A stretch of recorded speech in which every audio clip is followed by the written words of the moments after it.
يا أيها الذين آمنوا إذا نودي للصلاة من يوم الجمعة فاسعوا إلى ذكر الله وذروا البيع ذلكم خير لكم إن كنتم تعلمون. الحمد لله رب العالمين، والصلاة والسلام على سيدنا وحبيبنا محمد وعلى آله وأصحابه أجمعين. ئیمانداران و خواناسانی زۆر بەڕێز،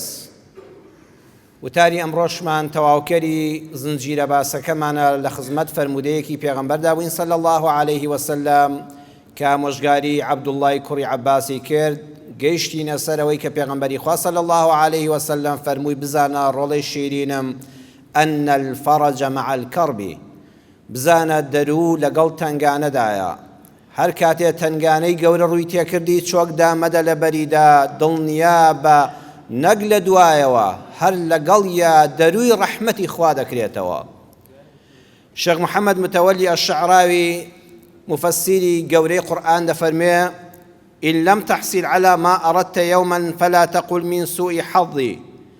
ئەگەر هاتوو لە ژیانتدا لە ڕۆژگاری تەمەنتدا شتێک بە دڵی تۆ نەبوو، ئاواتێکت نەهاتە جێ، خۆزگەیەک کە ساڵانێک خۆزگەی بۆ دەخوازی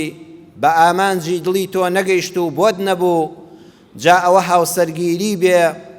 بوونی منداڵ بێ، خوێندن بێ، هاوسەری باش و بەڕێز و بە حورمەت بێ، ئەگەر پێی نەگەیشتی مەڵێ بەڕاستی بەدبەختم، مەڵێ شانسم پێی نییە و ئەوە بەختی من نییە بۆ من ببووایە. دەرجاتی ئەوە مەڕوخێ و بڵێ لعل الله أراد للأفضل، بەویستی خوای گەورە خوا لەوە باشتری بۆ داناوم، خوا بۆ خۆی دەزانێت لەوە باشتری بۆ داناوم کە دڵی من ئاواتی دەخوازێ. وعسى فعسى أن تكرهوا شيئا ويجعل الله فيه خيرا كثيرا. دڵنیابن زۆر شت هەیە لەم ژیانەدا دڵی تۆ زۆر پێی ناڕەحەت دەبێ، مەحزونت دەکا، خەمبارت دەکا، بەڵام دڵنیابە لە پشتیەوە خێرێکی گەورە هەیە. وتاری جمعەی ڕابردوو لەگەڵ جەنابتاندا لە خزمەت پێغەمبەری خوا یوسف پێغەمبەردا بووین، سەلاموی خوا لەسەر خۆی و باوک و باپیری بێ. ئەو پێغەمبەرە بەڕێزە خوای پەروەردگار تاقی کردەوە سوورەتی یوسف بخوێننەوە، بەڵام بە تێگەیشتنەوە بیخوێنەوە. هەر کاتێک خەمت هەبوو خەمەکانت لەسەر دڵ و دەروون لا دەچێ. ئەو سەروەر و ئازیزەمان سەلامی خوای لەسەر بێ متەقی بوو، محسین بوو. خوش دەفەرمێ إن الله مع الذين اتقوا والذين هم محسنون. خوا بە دڵنیاییەوە لەگەڵ ئەو کەسانەدایە کە خۆپارێزن لە شرک،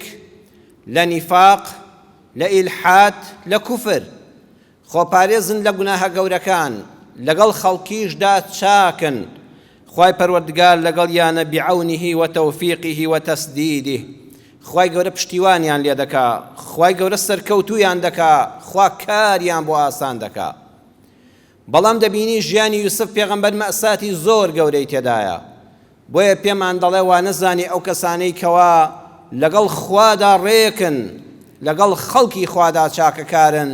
لە ژیانە بەردی سارد و گەرمیان نایەتە بەرپێ. ئێمە دەبێ ئەم دینەوەکو خۆی حاڵی ببین. جمعەی ڕابردووش عەرزم کردن زۆر کەس وا دەزانێ ئەگەر نوێژەکانت ڕێک و پێک بوون، ئەگەر حەجی ماڵی خوات کرد، ئەگەر چەند دینار و دۆلارێکت بەخشی، ئەگەر ڕێزی خەڵکت گرد و زەرەر بۆ خەڵک نەبوو، چاکت هەبوو، قەت نابێت لە ژیانە تووشی خەڵکی خراپ بی، قەت نابێت تووشی موسیبەت بی، قەت نابێت ساردی و گەرمی بچێژی. نا بەڕێزان وانییە. بەڵام دڵنیا بە مادام تۆ چاکی و پاکی، ئیماندارێکی بە حەق و خێرخوازێکی ناو کۆمەڵگای، خوا پشتت بەرنادا. جا ئەمەشمان لە قورئانە بە درێژی بۆ باز دەکات لە ژیانی یەکێک لە پێغەمبەرانی خۆشەویستی پەروەردگاردا کە یوسف پێغەمبەرە سەلامی خوای لەسەر بێ. یوسف خوای پەروەردگار بەم چەند بەڵا گەورەیە تاقی کردەوە. یەکەمیان لە ناو ماڵێکە براکانی خۆی بوون بە دوژمنی. جەنابەت جاری وایە ناڕەحەتی بەدەستی کۆمەڵی هاوڕێتەوە، لە دایرەیەکای لە فەرمانگەیەکای لە بنکەیەکی ئاسایشی پێشمەگەی هەرچیەکی دەڵێ بەڕاستی کۆمەڵە خەڵکێکی عەزیەتم دەدەن لە پشتەوە زەمم دەکەن بوختانم بۆ دەکەن پیشەیەکت هەیە لە کرێکاریەوە حتا هەر پیشەوەرێکی تر لە بازاڕدا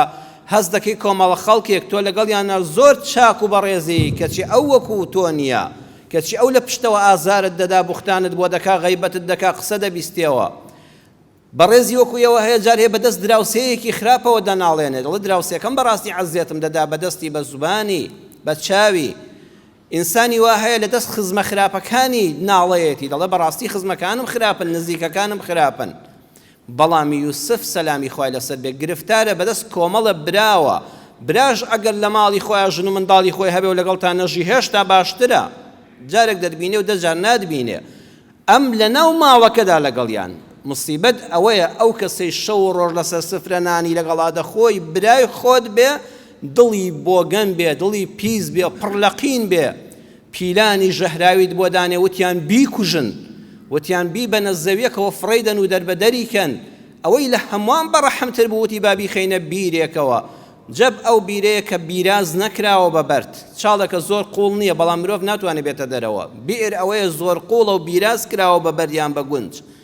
ئەوە لە هەمویان بەڕەحمتر بوو هەر قسەژ نەبوو هەر هەڕەشە نەبوو هەر گفتوگۆ نەبوو کردیان بە کردار واقعانیش خستیانە شوێنەکەوە لە باوکیدایان بڕی لە ماڵدایان بڕی خستیانە ناو چاڵی تەنگانەی ژیانەوە یەکەم مصیبەتی گەورە لەوێ وەدەستی پێکرد دووەم مصیبەت لە ژیانی یوسفا ئەوەیە لەناو بیرایە چاوەڕێی ڕەحمەتی خوایە و دوعا دەکا خوایە دەرگایەکی خێرم لێ بکەیەوە بەڵام ئەو کەسانی دەچنە سەر ئەو بیرە ئاوە بۆ ئەوەی ئاو هەڵێنجن کۆمەڵێ خەڵکن لەگەڵ ڕێزم بۆ ڕووی جەنابتاندا دوو لە ڕووی ئێوە زۆر نامەردن ئینسان کە دەکەوێتە تنگانەیەکی ژیانەوە دەڵێ خوایە تووشی کەسی چاک ببم لە دەستی ئەو مصیبەتە ڕزگارم بێ بەڵام یوسف ئەم جارە لە براکانی نامەرتر توش دەبێ چونکە تووشی کۆمەڵە خەڵک دەبێت کە لە بیرەکە دەری دێنن ئەم جادەیکەن بە کەلوپەلی بازرگانی دەڵێن ئەمە عەبدە ئەمە خزمەتکار و دەیفرۆشین لە زیاتی ڕزگاری کەن لە زیاتی دەستی سۆز بەسەر ئەم مەرد منداڵە 12 ساڵەدا بێنن ئەچن وەکو کەرستەیەکی بازار بثمن بخس دراهم معدودة وكانوا فيه من الزاهدين خواخوان بو هل لكوليان بيتو بپارەیەکی زۆر کەم فرۆشتیان جا زۆر ناڕەحەتە جەنابەت بیەنە بەرچاوت بووە لە ژیانتا لە تنگانەیەکی گەورە دابی کەسێک لە جیاتی ئەوەی ڕزگارت بکە زیاتر قڕت بەسەرا بکە ئەوە ئازارەکەی زۆر بە شیددەترە چونکە تۆ چاوەڕێی خێری لە هەموو کەسێک کە لەو دڵتەنگیا فریادکەوێ کەسێ بێ زیاتر خەمبارت کە زیاتر قوڕەکەت بۆ خەست کاتەوە زیاتر چاڵەکە قوڵکە زۆر بە ئازارە مصیبەتی دووەم ئەوەیە لە دەست برای خراپ بۆ خراپتر بۆ دەست کەسانێکی مرۆڤ فرۆش بێویژدان لە کۆشکی عەزیزی میسرا ئەکرێتە خزمەتکار ئەو پێغەمبەری کوڕی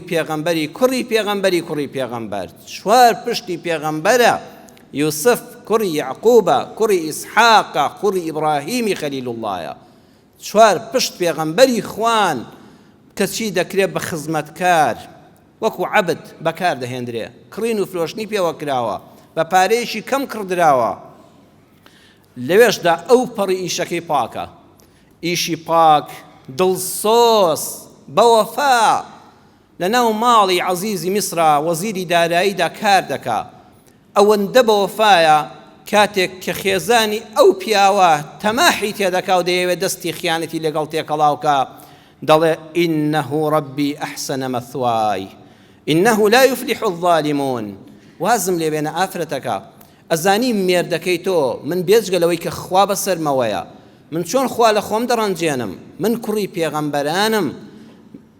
هەموو ئەمانەش لابەی چۆن خیانەت بە ناموسی پیاوێک دەکەم ئینەه ڕەبی ئەو مشورخۆرموە ئەو زۆر مشورخۆری منە ئەحسەنە مەثوایە بەڕاستی ڕێزی گرتووم جا بەڕێزان حەز دەکەم لەسەر ئێرە بوەستین ئەمە قوتابخانەی ژیانە زیاتر لە 10 ساڵ لەوەوبەر ئەم پیاوە کە ئەم یوسفەی بە پارە کڕی و هێنایە ماڵەوە بەژنەکەی وتی ئەکریمی مەثواه زۆر ڕێزی لێ بگرن بە چاوی خزمەتکار سەیری مەکەن با جێگەی خەوتنی زۆر ڕێک و پێک و نەرم و خۆش بێ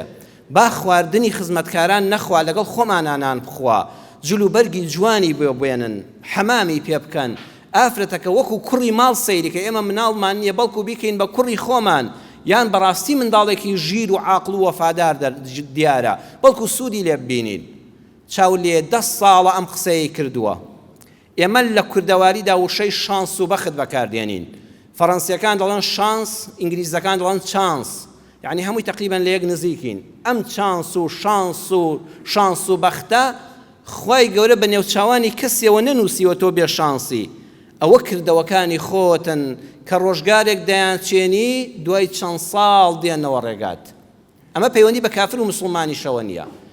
تۆوی گوڵ بچێنی تۆوی دڕک نادووریتەوە لەو سەرەوە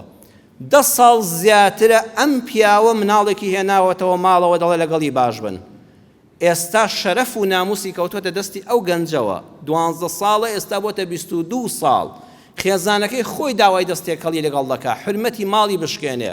بەڵام ئەو قسانەی بەبیر دەکەوێتەوە ئای ئەو پیاوە چەند باش بوو کە من هاتمە ئەم ماڵە چۆن بە چاوی خزمەتکار سەیری نەکردم چۆن وتی ڕێک و پێک بن لەگەڵ یاوەکو کوڕی خۆمان سەیریکەن وتی ئەو مشورخۆری من بوو ئەزانی ئەو پیاوەی تۆ چەند بۆ من دڵسۆز بوو ئینەه لا یفلیح الظالمون بەخوا من لە ئەو پەڕیستەم و بێوەفایی و سپڵەییدا دەبم ئێستا دەست لەگەڵ تۆ تێکەڵاوکەم هەر لەبەر حرمەتی پیاوەکەت ئەو پیاوە بەڕێزەی تۆ چاو لێ چاکەی 10 ساڵەوە بەر نەیهێش ئێستا شەرەفی بشکێ نەیهێش خیانەت لە خێزانی بکاوتی ئەوانە زاڵمن کەوا خیانەتی هاوسەری دەکەن هەر کەسێک مێردار بوو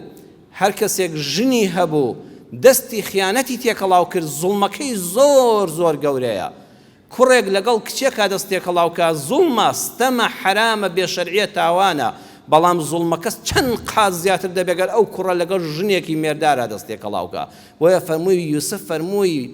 ئەو ئامۆژگارێ بۆ هەمومان فەرمووی ئەو پەڕیستەمە قەت خوش ئەوانە سەرفراز ناکە ئەوانە دایمە لوتیان دەشکێ حەیان دەچێ زوڵمە لە خۆت زوڵمە لەو ژنەی کە مێردی هەیە زوڵمە لە براکانی ئەو ژنە ئەگە مناڵی هەبێت لە منداڵەکانی ئەوانەی پێسەر شۆڕ داماو دەبن زوڵمە لە کۆمەڵگا کەس متمانی بە خێزان و عایلی خۆی نابێنێ کە ئەو هەموو خیانەتە دەبیستێ زوڵمە لەوەچەیە کە بە حرامی لەو زینایەدا دروست دەبێت پەنا بەخوای پەروەردگار تەماشاکە بەڕێزان ئەو یوسف ئەمەی هاتەوە بەرچاو وتی ئەوە من وەفادارم لەگەڵ ئەم چاکەیدا ئیشی ڕێک و پێکە وەفادارە پاکە دەست و داوێنی پاکە کەچی سبحان الله یوسف تاکە یەکتاپەرستیشە لە هەموو وڵاتی میسردا یەک کەس هەیە دەڵێ خوا بە حەق و تاک و تەنایەکە یوسفە یەک کەسی تری لێ نییە خوا بە حەق بناسێ ئەڵڵا بە حەق بناسێ ئەم گەنجە نەبێ ئەوەی تری هەر هەمووی بتپەرستە کەچی خوای پەروەردگار ئەم جارە لە بەڵای براکانی خراپتر ئەم جارە لە بەڵای مرۆڤ فرۆشە نامەردەکان خراپتر تووشی بەڵای گەورەتری دەکات سبحان الله جار بەجار بەڵاکان گەورەتر دەبن تووشی ئافرەتێک دەبێ ژنێکی ئارەزوو پەرست ژنێکە 4 شتی هەیە تا بڵێ گەنج و شۆخ و شەنگ و جوان و بە ئارەزووە دووەمیان حتا بڵێ ژنێکە پارەدارە پارەیەکی یەکجار زۆری هەیە وەکو ژنە مەسوولەکانی ئێستا پارەی میلەتە و لێی دەدا سێمیان بێکارە هیچ خەریکی هیچ کارێک نییە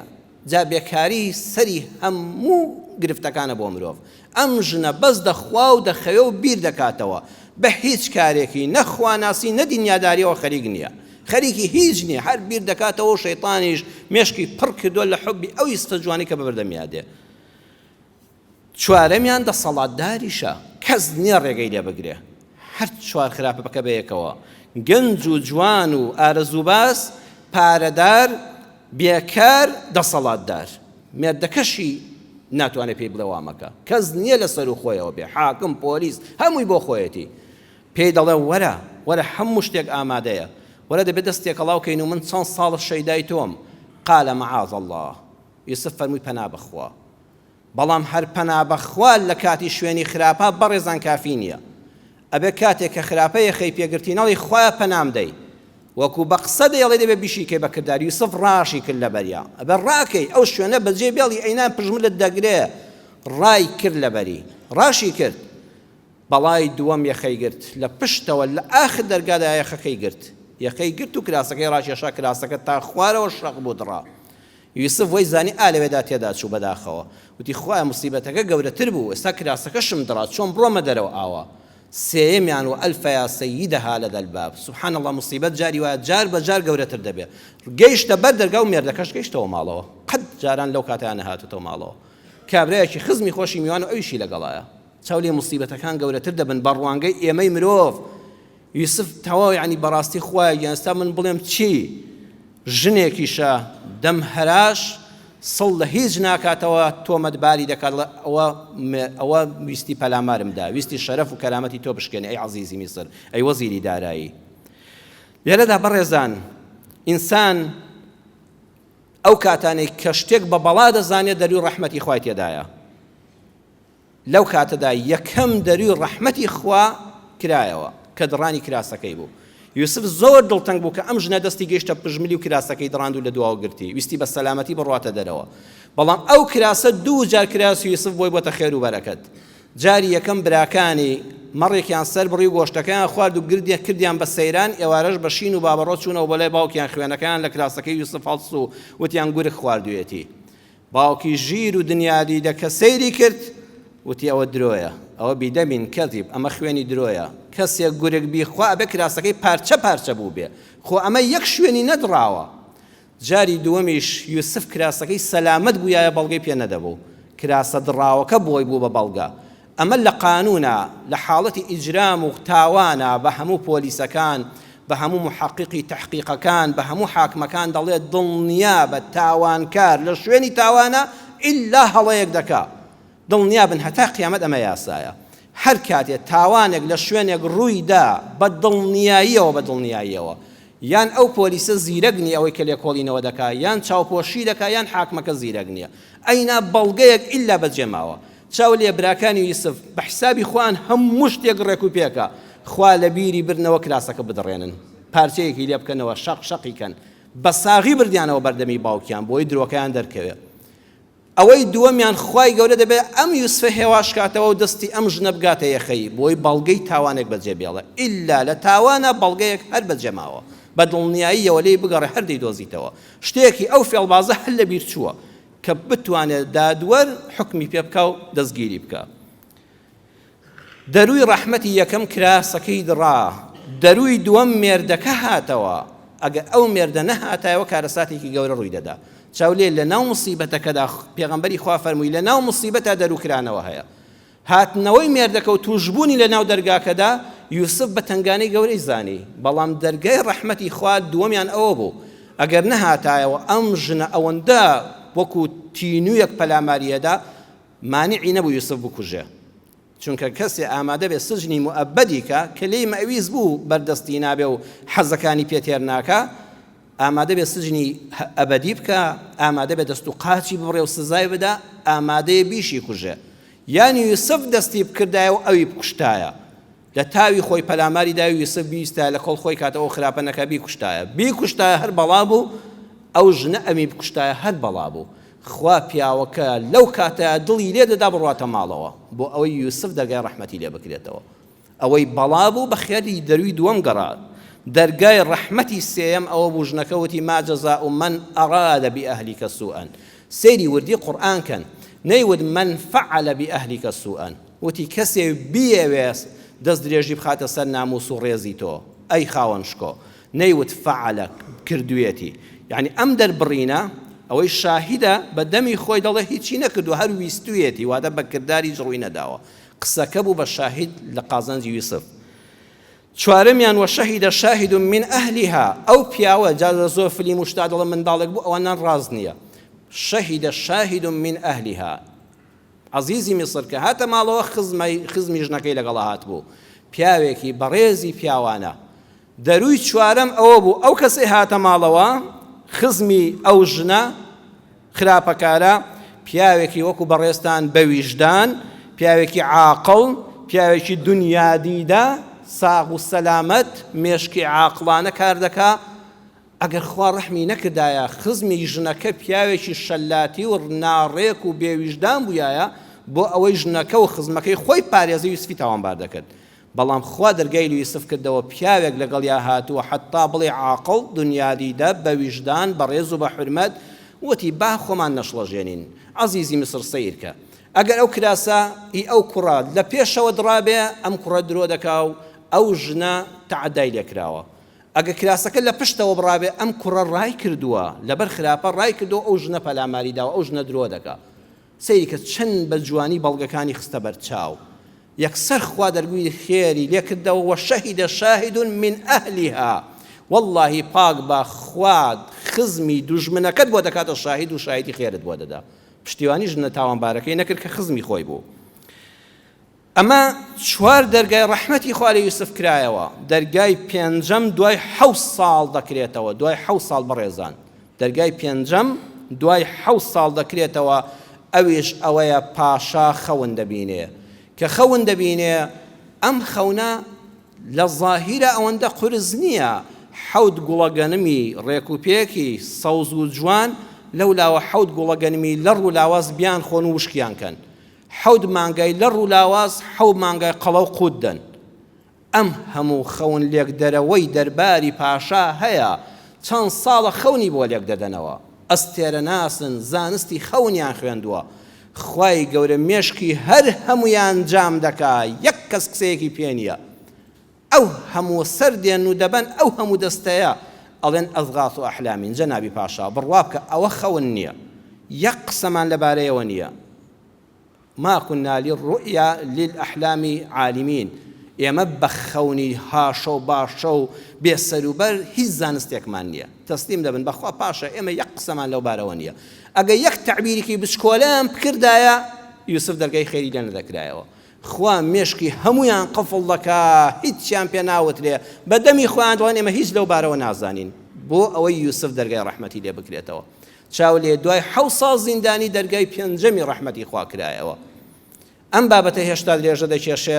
بەئیزنی خوای گەورە لە جومعەی داهاتوودا دێنەوە خزمەتتان لەگەڵماندا بن بزانین دەرگاکانی ڕەحمەتی خوا چۆن یەک بە دوای یەکە لەم پاک و خاوێنەکە یوسفی پێغەمبەرە دەکرێتەوە تۆش دڵنیا بە ئەی بەڕێزەکەم کە ئێستا لە هەر موسیبەت و ناڕەحەت و تەنگانەیەکای چۆک دامەدا پەیوەندی خۆل لەگەڵ خوادا هەر بە پتەوی بێڵەوە خوا ڕۆژێک ئاوا دەرگای ڕەحمەت لێ دەکاتەوە یەک بە دوای یەکە و دڵنیاش بە لە ناو تەنگانەکاندا دەرگای ڕەحمەت هەیە جاری وایە من و تۆ هەستی پێ ناکەین یا ڕەبی خوا دەرگای ڕەحمەتمان لێ بکەیتەوە یا ڕەبی خوا هەمیشە دەرگای ڕەحمەتی خۆتمان لێ بکەیتەوە یا ڕەبی خوا چۆن هاتی بەهانا و هاواری یوسفی بێ تاوان و بوختان بۆ کراوەوە خوا هەر کەسێ بوختانی بۆ کراوە هەر کەسێ تۆمەتی پاڵ خراوە هەر کەسێ بەناحەق زیندانی کراوە یا ڕەبی خوا بێ بەهانا و هاواریەوە یا ڕەبی خوا هەر کەسێک گرفتارە وەکو یوسف دەرگای ڕەحمەتی خۆتی لێ بکەیتەوە یا ڕەبی خوا ئەوانەی نەخۆشن شیفایان بدەی ئەوانەی زیان لێکەوتون خوا بێ بە هاواریانەوە یا ڕەبی خوا هەمیشە ئەوەی کە بەسەرمانە دەبارێ بارانی خێر و ڕەحمەت و بەرەکەت بێ یا ڕەبی خوا لە هەموو ئافات و بەڵایەک بمان پارێزی یا ڕەبی خوا هەمیشە دەرگای ڕەحمەتی خۆتمان لێ بکەیەوە بمان پارێزی لە هەموو ناحەز و ناکەسێک لە هەموو خوانە ناسێک لە هەموو بێویژدانێک یا ڕەبی خوا هەر تۆ پەنامانی خۆمان خستە پەنای تۆ خوایە پەنای ئێمەش و سەرجەم موسڵمانان بدەی ئیمانداران و خواناسان حەز دەکەم ئاماژە بە بابەتێک بدەم کە ئێمە دەمێکە هەموو میلەتی کورد و هەموو گەلانی ناوچەکە داوای دوعای خێر دەکەین بۆ بارانی ڕەحمەت بارانی ڕەحمەتی خوای پەروەردگار هەمیشە ئینسان کە داوای بارانی کرد بڵێ یا ڕەبی خوا بارانی ڕەحمەت بێ چونکە شەرنی هەر ئاوێکە لە ئاسمان باری ڕەحمەت بێ جاری وا هەیە دەبێتە غەزەب و لە ناوچوونی گەلانێک هەمیشە داوا دەکەین بارانی ڕەحمەت بێ غەیظ بێ نەک مەتەر بێ بەڵام کاتێکیش کە باران دەبارێ سەرەڕای هەموو دڵخۆشیمان ئەبینین بەتایبەت لە شاری هەولێری خۆشەویستدا لەم شەوی ڕابردوودا کۆمەڵک خەڵک بەداخەوە بەهۆی ئەو بارانەوە کە بوو بەلافاو و چۆتە ماڵەکانیانەوە گیانیان لەدەستداوە چەند ئافرەتێک بەداخەوە لە ناو ماڵەکاندا خنکاون لە هەمویان متەئەسیرتر منداڵێکی 10 ساڵ دەمانگان بە باوەشی باوکیەوە کە سارێک لەولاوە هاتووە لێدا و مناڵەکە لە دەستی پەڕی و مناڵەکەش خنکاوە تا ئێستا جەنازەکەشی نەدۆزراوەتەوە ئێمە متەئەسیرین بۆیان خوای گەورە بەویستی و ڕەحمەتی خۆی دڵتەنگ نەبن تووشی ناشکری نەبن و هیچ مرۆڤێک هەڵەی ئەوە نەکا بڵێ ئەم بارانە بارانی خێر نەبوو بارانی غەزەب بوو بەویستی خوا هەمووی بارانی ڕەحمەتە هەمووی دەبێت لە کاتی خۆیدا ببارێ هەمووی لە لای خواوە بە ڕەحمەت باریوە ئەوەی کە بۆتە مای کارەساتەکان بەسەرکردنەوەی خواییە بۆ ئەو ماڵانە خوا سەبووریان بدا دووەمیشیان نەزانی مرۆڤەکانە ساڵانی پێشوش دەقاتی ئەوە لەم هەولێرەدا باران باریوە هیچ کارەساتی بۆ حەدانەش وەکو ئەم ساڵ و ساڵانی پێشووتر ڕووی نەداوە ئەوە سەقەتی مرۆڤەکانە لە ئەندازیارێکەوە کە ئەو شوێنانە دەکا بە خان و لە شارەوانیەکەوە کە دەیانکا بە گەڕەک و دەزانێت دواتر بە کەڵکی ژیان نایەن هەر تەوزیعکردنی زەوی و هەر دانانی گەڕەک شەر نییە ئەبێت تۆ حیساب بۆ هەموو بابەتەکان بکەی ئەگەر زۆرترین باران لە ساڵەکە ببارێ چۆن گیانی ئەو مرۆڤانە دەپارێزرێن کەواتە ئەرکی یەکەم لە سەرشانی حکومەتە کە بە دوواداچوون بکە چێ کەم تەرخەم بووە لە دانانی ئەم شوێنانەدا بەڕاستی ئەوانە پێویستە سزای یاسایی بدرێن لە ئەندازیارەوە لە شارەوانی و لە هەر کەسێکە کە کەم تەرخەمێکی کردووە دووەم حکومەت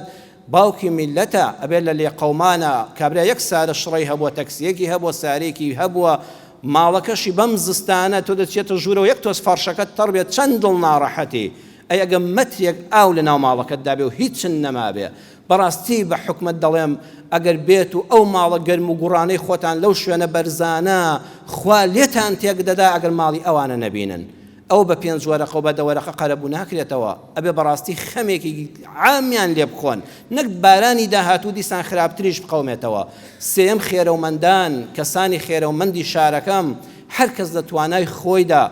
بە بەتانیەک بێ بە پارەیەک بێ بە سۆبایەک بێ بە هیتەر و نەوتێک بێ کاکە هەرچەندی دەسەڵاتت هەبوو خێرەومەندان خێرێکی گەورەیە بەدەم ئەو لێ قەوماوانەوە بچنکە لە شارەکەی خۆماندان و نزیکی خۆمانن لەبەر خاتری خوا بەڵکو خوا دەرگای ڕەحمەتیش لە هەمومان بکاتەوە یا ڕەبی خوا سەبووری ئەوانە بدەی کە کەسوکاریان لەدەستدا لەو بارانەدا یا ڕەبی خوا ڕەحم بەو ماڵانش بکەی کە ماڵیان لێ شێوەوە ماڵیان ئاوەدان بێتەوە خوای ماڵەکانی ئێمەش نەشێوێ ئەوەی بەسەرماندا دەبارێ بارانی ڕەحمەت بێ